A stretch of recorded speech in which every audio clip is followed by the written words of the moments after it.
Ya,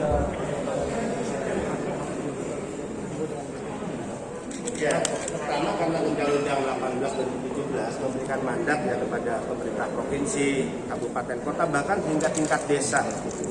Ya, bagaimana migrasi aman ya, yang dilakukan oleh setiap warga masyarakat itu benar-benar dalam kendali dan perlindungan negara. Bisa dibayangkan ya, 3,7 juta itu tercatat secara resmi. Mereka by name, by address, dari mana daerah asalnya, bekerja di negara penempatan apa saja, apa sektor pekerjaan yang mereka kerjakan, sampai pada urusan hak-hak apa yang harus mereka terima sebagai pekerja itu ada. Sehingga mereka automatically dalam perlindungan negara. Bahayanya jika tidak tercatat, berangkat secara tidak resmi, negara tidak bisa memberikan perlindungan secara langsung, kecuali jika mereka lari dari tempat kerja, ada masalah dengan majikan, KBRI baru turun tangan. Tapi banyak kasus ya, kekerasan fisik, kekerasan seksual, gaji yang tidak dibayar sesuai kontrak, pemutusan hubungan kerja secara sepihak, bahkan mereka bisa diperjualbelikan dari majikan satu ke majikan lain. Ini paling banyak di Timur Tengah misalnya, sektor-sektor domestik. 1 tahun ini saya menangani kepulangan ya 178.000. Mei saya akan menangani kepulangan 49.000 BP2M. Jenazah yang kita sudah tangani kepulangan dalam 1 tahun 780 orang. Jenazah rata-rata 80% mereka yang bekerja secara unprosedural. Kemudian yang sakit kita sudah tangani 640 orang. Jadi negara ini sudah baik, tidak diskriminatif, tidak ada dikotomis mereka yang berangkat secara resmi ataupun tidak. Tapi tentu disesalkan jika negara harus hadir, mereka sudah menghadapi masalah. Kalau sudah cedera, sudah mengalami kekerasan fisik, bahkan kekerasan seksual, bahkan tidak sedikit mereka yang depresi, hilang ingatan. Nah tentu ini yang dihindari. Maka kerjasama hari ini membangun sinergi pusat dan daerah, bahwa ada mandat undang-undang kita untuk memberikan perlindungan. Nanti saya akan bermohon juga kepada Pak Wali Kota Bitung, Pak Wali Kota Tomohon untuk bisa, kalau tidak Pemda, ya nanti keputusan Wali Kota terkait perlindungan terhadap pekerja migran Indonesia. Anggaran tidak perlu khawatir. Nah, peluang kerja Jepang, Korea ini kan menjadi idol. Undang-undang perlindungannya sangat baik, memberikan jaminan utuh perlindungan dan salary-nya. Kami sedang mengalihkan orientasi para pengusaha, pelaku bisnis, ya, jangan lagi ke Timur Tengah. Ini negara yang undang-undang perlindungannya sangat buruk, selain budayanya, ya, Timur Tengah. Demikian juga salary-nya, paling tinggi hanya 5 juta di sana. Malaysia juga, perlindungannya kurang bagus, ya, gajinya juga hanya 4 sampai 5 juta. Ya, padahal banyak peluang kerja yang ini bisa ditangkap. Jepang misalnya, kuota untuk Indonesia itu 70.000. Dan kita baru memenuhi kurang dari 5.000. Berarti masih ada 65.000 kebutuhan lapangan kerja di Jepang. Nah, kalau kita bisa menggandeng Pemda, ya kabupaten kota, mereka yang mengorganize dan mengorkestrasi penempatan ini, pembiayaannya toh tidak dibebankan kepada APBD karena akan di-cover oleh Bank Nasional. Ya, tentu ini adalah upaya kita, penempatan PMI menjadi solusi dari angka pengangguran yang sangat tinggi.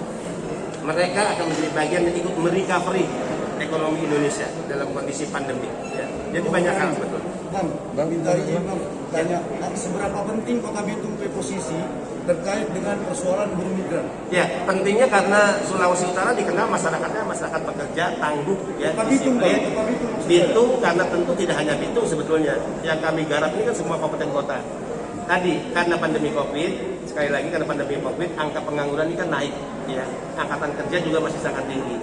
Jadi kalau Bitung bisa dengan melalui pemerintah kotanya menempatkan para pekerjanya, ini adalah solusi sebetulnya. Ya, bagi masyarakat saya, Bang Brani ini orang sibuk. Ya. Kenapa mau datang ke Bitung hanya untuk ngurusin migran care? Padahal posisi Talaut lebih penting. Ya. Walaupun kami tahu, abang sudah di sana. Ya.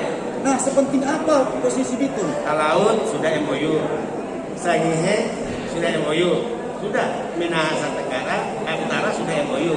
Menyusul ini Bitung dan Tomohon. Saya justru menunggu kabupaten kota lain, ya. Jadi bersyukurlah Pemkot Bitung dan juga Tomohon mengambil inisiatif. Ya. Targetnya Bang berapa banyak Bang buat kabupaten, buat Bitung sendiri dengan Tomohon? Estimasinya bisa berapa banyak pekerja migran yang bisa? Pada ini, kita serahkan pada pemerintahnya. Yang penting peluang kerja Jepang sangat tinggi. Ya, 70.000 kuota dan Indonesia baru memenuhinya 5.000. Yang diharapkan sebenarnya Bang berapa banyak misalnya kalau misalnya dari Bitung, Dan dari tentu SI sebanyak-banyaknya sebagaimana peluang kerja yang tersedia di Jepang. Oh gitu ya. Selama 1 tahun 24 kali penggerebekan yang dilakukan, kita sudah selamatkan 807 orang calon pekerja migran Indonesia, dan 14 kali dari 23 itu 17 kali penggerebekan saya pimpin langsung. Ya. Karena mereka ini kan bisnis kotor. Ini bisnis kotor, dan jika kita kalah menghadapi mereka seolah-olah negara tidak berdaya. Saya sering mengatakan negara tidak boleh kalah melawan para sindikat. Mereka adalah komplotan pemilik modal yang dibackingi. Ya. Saya kan nggak bisa basa-basi tuh. Siapa backingnya? Ada oknum TNI, ada oknum Polri, oknum dari keimigrasian, oknum dari kedutaan besar, oknum dari Kementerian Ketenagakerjaan, mungkin juga oknum di BP2MI. Jadi ini bersih-bersih saya keluar dan ke dalam. Kenapa ini bisnis kotor?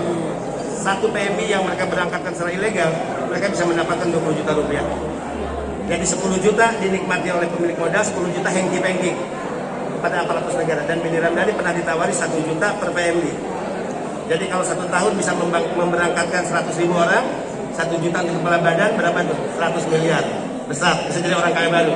Ya. Atau mereka menawarkan yang kedua, ya udah kepala badan jangan aneh-aneh, 50 juta per bulan. Besar juga ya, itu bisa hidup untuk 7 turunan lah misalnya. Tapi tentu negara tidak boleh kalah. Saya tidak ingin memberi kesempatan di otak para mafia seolah-olah dengan uang yang mereka miliki mereka bisa mengendalikan negara ini. Tidak boleh. Ini negara hukum. Ya, ini negara yang memiliki pemerintahan. Pemerintahan mewakili negara, memiliki resources, termasuk aparatus negara hukum. Dan aparatus negara itu disumpah atas nama Tuhan dan agama. Jadi tidak mungkin kita akan meletakkan diri kita menjadi alas kaki para mafia dan bandit di negara ini. Ya, mereka lah yang harus tunduk pada aturan negara yang dibuat oleh negara ini. Tapi yang terakhir, kalau keberangkatan mekanisme keberangkatan PMI Ya, alurnya seperti apa? saya sudah sedikit ada pengalaman untuk urusan PMI ini. Ditambah lagi kemarin kita ada online, ada 15.000 kita bisa jalan keluar. Kalau secara digital kita sudah mempunyai profil, tinggal kita menerangkan kepada mereka untuk masuk ke seperti kesempatan kerja ke Jepang yang diharapkan. Karena ini untuknya tidak ada kuota, maka tergantung daripada strategi kita untuk mempersiapkan calon-calon kita selanjutnya. Jadi Bang, setelah terjadi MOU kerjasama MOU dengan pihak BP2MI, Ya. kesiapannya seperti apa dan punya target berapa sebenarnya untuk Ya, Kota tinggal Bitung sendiri? Kita lihat speknya nanti kan, spesifikasi yang kemudian didapatkan oleh pihak BP2MI ini termasuk dengan kebutuhan tenaga kerjanya. Oke. Nah, kalau kebutuhannya contoh speknya harus berbahasa Jepang, ya kita harus berupaya paling minimal dia harus punya kemampuan berbahasa Jepang. Karena itu kan kembali lagi kepada PPD dari tiap kabupaten Karena kota. kesalahan untuk masyarakat negara. Oh, siap. Tanya. Iya. Kami pemerintah Kota Tomohon bersama seluruh masyarakat Kota Tomohon berterima kasih penandatanganan nota kesepakatan dengan Badan Perlindungan Pekerja Migran Indonesia, di mana ini menjadi peluang bagi para pencari kerja kemarin seperti tadi sampaikan akan membantu pemerintah dalam hal menanggulangi para pengangguran. Sekali lagi kepada Pak Beni, terima kasih untuk penandatanganan ini, dan biarlah apa yang Bapak buat ini semua boleh menjadi kebanggaan